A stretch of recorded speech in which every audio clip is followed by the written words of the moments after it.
Good day, lords and ladies, and welcome back to another midweek madness episode of our Barony adventure with me, Cornish-Knight, and my associate, Defuax. Now again, this is going to be a rather short episode. I decided to have them relatively short for this day, just so that we can cram as much stuff in as possible. Just how YouTube works with uploading files, especially given my rebellious internet connection.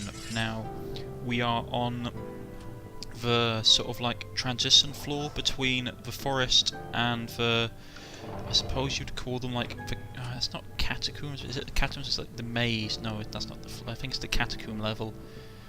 Well, I call it the catacombs anyway. It's just unpleasant, fully unpleasant. Now I have to actually give back some of my gear,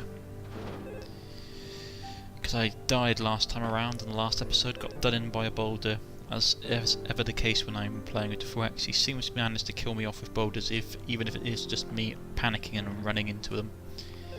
But hey ho, there we go. On to the next level.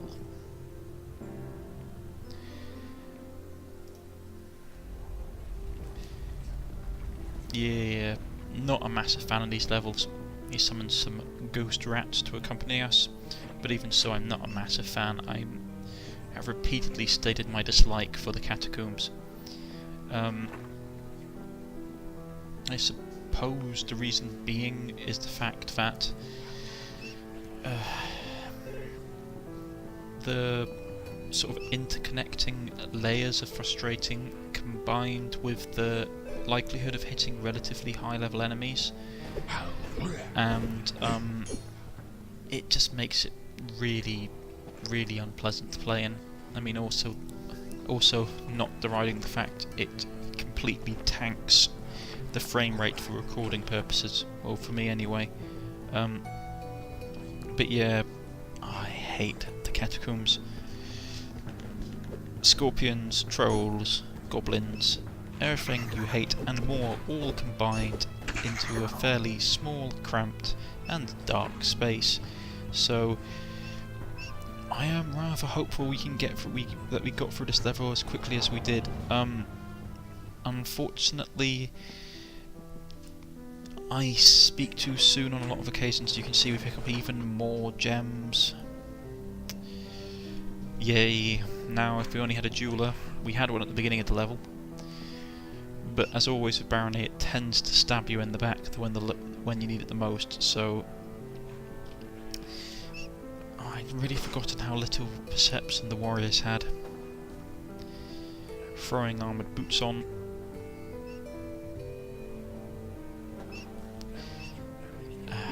Yeah,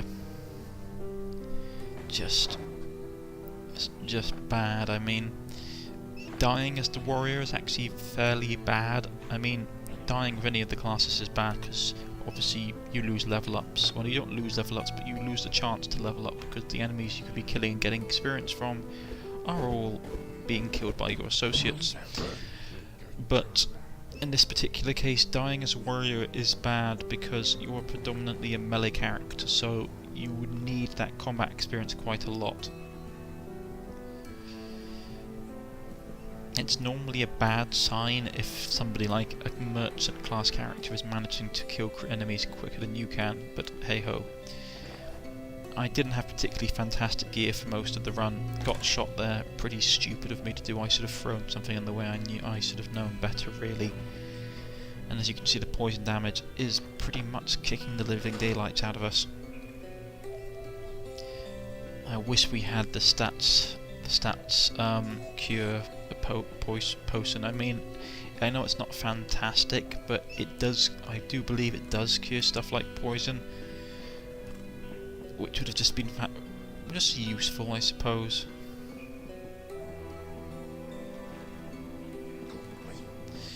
I managed to walk past a troll there without seeing them. This is one of the things about the catacombs: you can easily walk past enemies without seeing them. They literally just kill you straight away. So remember, folks, always bring a torch and always keep your head on a swivel while in the catacombs, because danger lurks around every single corner. Now, I'm just going to take this little opportunity during this down moment to talk about some of the other stuff that I'm thinking about trying to do. I am looking at doing a Let's Play for Battle Brothers, which is a really cool sort of Mount and Blade meets XCOM game that's in... Well, it's just moving towards the end of its early access. I mean, it's supposed to be coming out of early access at the beginning of next year. Nasty troll. You can see that the Furax is going with a range build this time around. I've actually been experimenting with fighting the Baron in close combat. If you can get the right item combinations, you can actually kill him fairly easily. Got a female companion. I kept on forgetting that both our characters were females. I think the Furax must have picked up a necklace of transgenderization. You do get them throughout the game. Unfortunately, I timed this poorly and eat a fireball to the face and die. I sort of lured him out. But, well, the Furax picks up my gear again.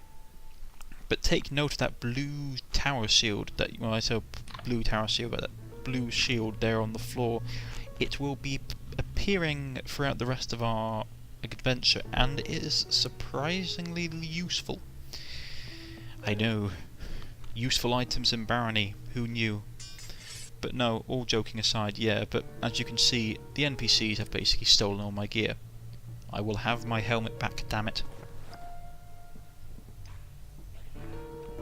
But yeah, we've decided from this part to go down to the secret puzzle level. I can never remember the name of it. Ah yes, there we go. Sokoban. Sokoban is the sort of secret puzzle level. Now, we do not actually use it for its intended purpose with this particular playthrough. Any of those who have a dear love for NPCs, please look away. This is going to get a bit graphic. To cut a long story short, the Furax, well, I was just going to go through and basically fix the whole puzzle problem. The Furax remembered our original playthrough, the first one we did together, where he accidentally ran me over with a boulder and killed me, thus learning that you can kill someone with boulders in this game by pushing them at people. Sorry, just having a quick sip of water. So with that in mind, I believe a cunning plan materialised within his mind, and we decided to murder our companions right here to basically get my gear back. And obviously I did not complain at all, since I rather like that helmet and I want the thieving person to return it to me. Unfortunately, you can't take equipment from NPCs, so it's fairly common for you to kill them to get good stuff back. See, right now we had not intended to murder them. We intended to do the standard, pushing the boulders around and getting loads of money, which can be extremely useful.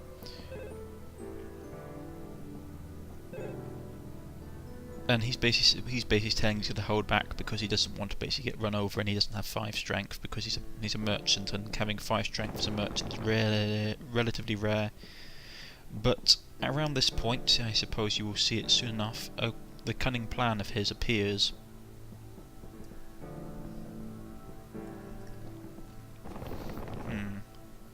This should be any moment now. Here we go. Yeah, here we go. The plan develops to murder our allies. Remind me, if I ever really annoy him, to stay away from pits and barrels. I don't really want to die.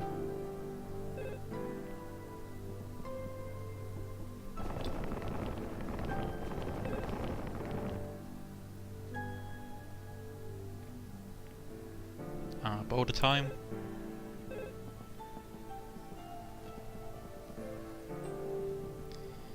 Let's do it.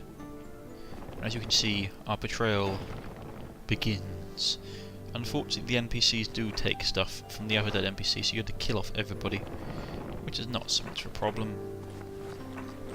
Just brutally murder everyone, take the gear, and live a happy, happy life. Hey, I didn't say we were nice adventurers, I just said we were adventurers. You had to be cutthroat to survive in this business. Besides, one of us is a merchant. Trust me, you've never seen anything quite as ruthless as merchant guilds, especially in the medieval period. Cloak and daggers as a term exists for a reason. They had no problems with murdering the competition. Though it probably would have been easier, probably was easier for them to buy out their competition, murdering worked just as well. I mean, look at Venice. Venice was a massive trading republic, and you do not become the leaders of a massive trading republic by being nice. They pretty much dominated the Mediterranean for a large period of time, especially with the decline of the Byzantine Empire, or Byzantine Empire, depending on how you want to call it. They also are responsible for the sacking of Byzantium itself. I think that was what, the 3rd or 4th Crusade? I think it's the 4th Crusade it happens in. Yeah, it's... merchants are ruthless people, especially in some of the games I played in.